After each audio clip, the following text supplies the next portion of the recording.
Neymar, com uma perna só, é 10 da seleção brasileira. Não era pro Vinícius ficar em campo até o fim do jogo. Ele errou absolutamente tudo que ele tentou. E erros fáceis. Como é que pode dois caras que mandam na Europa chegarem aqui e parecerem dois jogadores comuns que sentem o peso da camisa amarela? O Vini Júnior virou alvo de piadas após furar uma bola inacreditável na cara do gol, enquanto o Rafinha sumiu em campo, deixando o Mbappé brilhar sozinho e carimbar a vitória da França por 2-1. A imprensa não perdoou. O narrador Jorge Igor soltou o verbo ao vivo e a torcida já está pedindo banco para as nossas maiores estrelas. Hoje, no Footplay News, a gente vai analisar por que o futebol do Vini e do Rafinha desaparece quando eles cruzam o oceano e se essa dupla ainda tem condições de ser titular na Copa do Mundo. Mas antes, deixa o seu like, se inscreva no canal e comenta aqui embaixo. A camisa da seleção pesa para o Vini e para o Rafinha? Comenta aí e bora pro vídeo. Vamos lá, pra gente começar esse debate precisamos falar do choque de realidade que foi ver o Vinícius Júnior em campo contra a França. O cara que mete medo na Europa inteira e decide final de Champions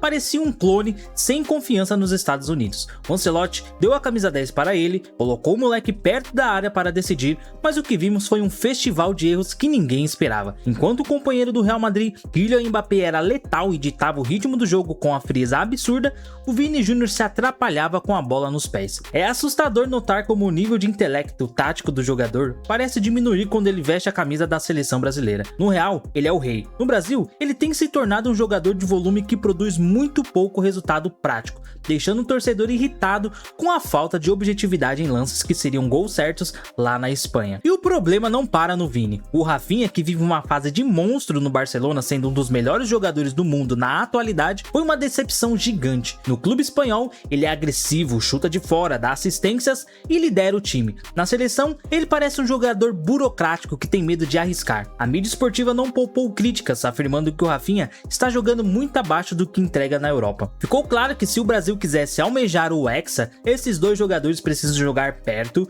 do que fazem nos seus clubes. Não dá para aceitar que o protagonismo do Barcelona suma assim que ele entra no esquema de Ancelotti. A falta de coragem para decidir e a dificuldade de manter a regularidade transformam o Rafinha em um dos nomes mais questionados dessa convocação, já que ele não conseguiu fazer frente aos defensores franceses, mesmo quando o Brasil teve a vantagem numérica em campo. O duelo particular entre os camisas 10 do Real Madrid foi uma aula de eficiência do lado francês. O Mbappé foi cirúrgico, precisou de poucas atuações com a bola para marcar o gol e administrar a vantagem da França. Já o Vinícius Júnior dominou o volume de jogo, teve 49 ações com a bola, tentou dribles e passes decisivos, mas o resultado final foi 0. O brasileiro perdeu a posse de bola 17 vezes e furou finalizações claras. Os dados do jogo mostram um contraste doloroso. Enquanto Mbappé teve apenas 10 perdas de bola e uma letalidade de 100% nas chances reais, o Vini parecia fominha e desequilibrado. Esse abismo de rendimento entre os dois astros do mesmo clube mostra que o Mbappé já entendeu o que é ser o dono de uma seleção nacional, enquanto o Vini ainda caminha para ser apenas um jogador de clube,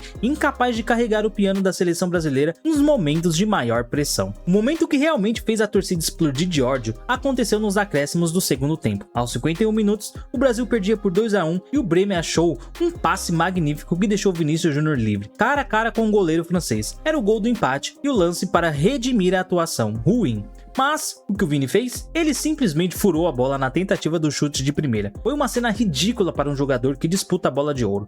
As redes sociais viraram um campo de guerra na mesma hora, com comentários destruindo o atacante e chamando-o de pipoqueiro. Muita gente lembrou que ele jamais perderia esse gol vestindo a camisa branca do Real Madrid em uma final de Champions. Esse erro infantil selou a derrota e carimbou o rótulo de que a camisa amarela e azul parece pesar toneladas nos ombros do nosso principal craque hoje. Durante a transmissão, o narrador Jorge Igor não segurou a língua e deu voz ao sentimento de milhões de brasileiros. Ele afirmou que parece que o Vinícius Júnior, que joga no Real Madrid, fica em Madrid e trazem um clone para jogar na seleção. Foi um desabafo pesado, ressaltando que na história do Brasil, o Vini nunca teve um jogo realmente feliz e decisivo como as grandes lendas tiveram. A comparação com o Mbappé foi inevitável e dolorosa. Não dá para comparar o que o francês entrega na França com o que o Vini não entrega para o Brasil. Para a narração, o Vini decisivo, que faz 2 gols em uma final de temporada temporada europeia simplesmente não aparece quando cruza o oceano. Esse diagnóstico duro da imprensa reflete uma frustração que não é apenas corneta, mas uma análise de quem vê o maior talento da nossa geração sumir nos momentos em que o país mais precisa de um herói. Uma das discussões mais quentes nos programas de esportes após o final do jogo foi a conclusão de que o Vini Júnior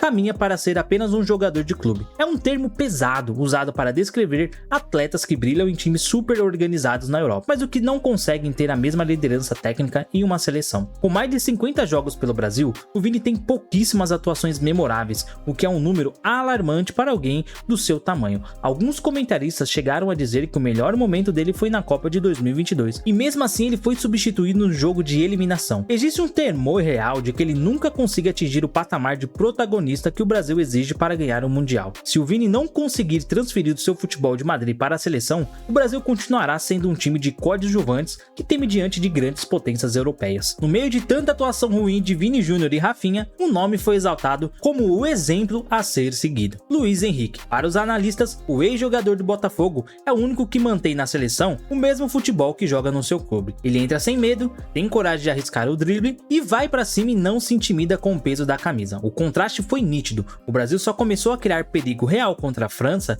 quando Luiz Henrique entrou em campo. Enquanto Vini e Rafinha pareciam presos em um esquema tático ou intimidados pelo cenário, o Luiz Henrique mostrou que o futebol brasileiro precisa de ousadia. A crítica da mídia é clara: não dá para aceitar que jogadores consagrados no Real Madrid e no Barcelona joguem com menos coragem do que um atleta que atua no futebol europeu bem distante. O desempenho de jogo desses dois craques europeus parece cair vergonhosamente quando o assunto é defender o Brasil. A convocação do Ancelotti para esse amistoso foi classificada por muitos como frustrante e mediana. Ele levou muitos jogadores para testar, mas a base titular, que deveria dar o exemplo, falhou miseravelmente. O Brasil hoje parece uma seleção de coadjuvantes de luxo. Temos ótimos jogadores de sistema, mas faltam aqueles que decidem no grito e no talento puro. Sem um meia de criação e com as pontas apagadas, o time fica refém de lampejos individuais que não acontecem. A dependência de que Vini Júnior e Rafinha joguem perto do que produzem na Europa é total. Sem isso, o Brasil é um time comum. O Ancelotti está correndo o risco de tomar pauladas consecutivas de seleções organizadas como a França e a Croácia. E se isso acontecer, o clamor popular por mudanças drásticas ou até pelo retorno de Neymar vai ser inevitável.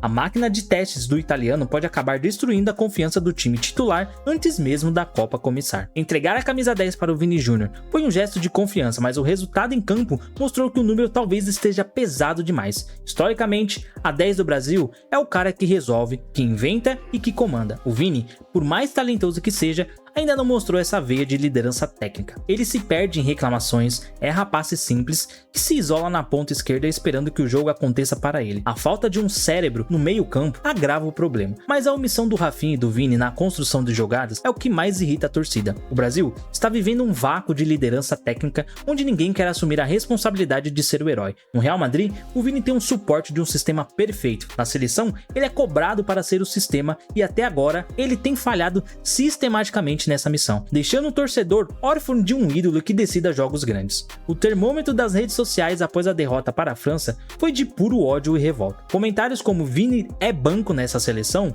e a camisa amarela some com o bom futebol dele inundaram o antigo Twitter e o Instagram. A torcida brasileira é exigente e não aceita ver um jogador de classe mundial furar bolas na cara do gol em um clássico internacional. O rótulo de pipoqueiro começou a ganhar força, com muitos comparando a entrega dele com a de jogadores do passado que, mesmo em má fase nos clubes, davam a vida pela seleção. A percepção geral é de que o Vini Júnior não tem a mínima condição de ser titular absoluto se continuar entregando atuações nojentas e tenebrosas como essa. A paciência acabou e o crédito que ele tinha por ser campeão da Champions está sendo consumido rapidamente pela falta de gols e pela postura fominha que não ajuda o coletivo brasileiro em nada. No meio do caos, o nome de Neymar voltou a ser gritado por muitos torcedores e jornalistas. O argumento é simples: mesmo com todos os seus problemas fora de campo, o Neymar na seleção sempre foi o cara que chamava a bola e decidia. A crítica diz que a única diferença entre Neymar e Vinícius Júnior hoje é que o Vini corre mais, mas em termos de intelecto de jogo e poder de decisão, o abismo é gigantesco. A atuação patética de Vini Júnior contra a França deu munição para quem quer um retorno imediato do camisa 10. O torcedor brasileiro prefere um craque que caminha, mas que enfia desvia uma bola de gol do que um velocista que corre o jogo todo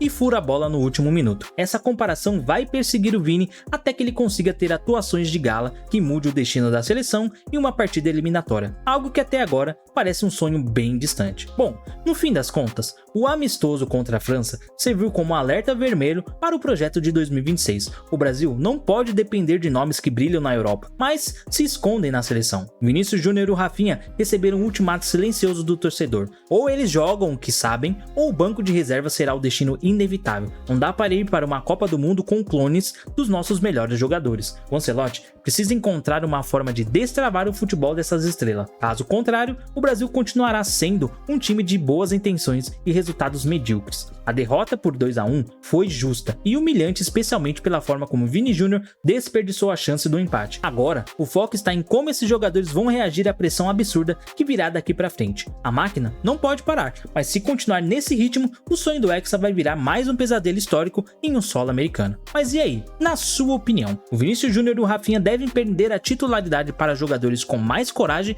como Luiz Henrique? A camisa da seleção realmente pesou para os nossos astros europeus? Deixe o seu comentário aqui embaixo. Não esquece de se inscrever no canal e deixar o seu like, beleza? Rapaziada, eu vou indo nessa e até o próximo vídeo.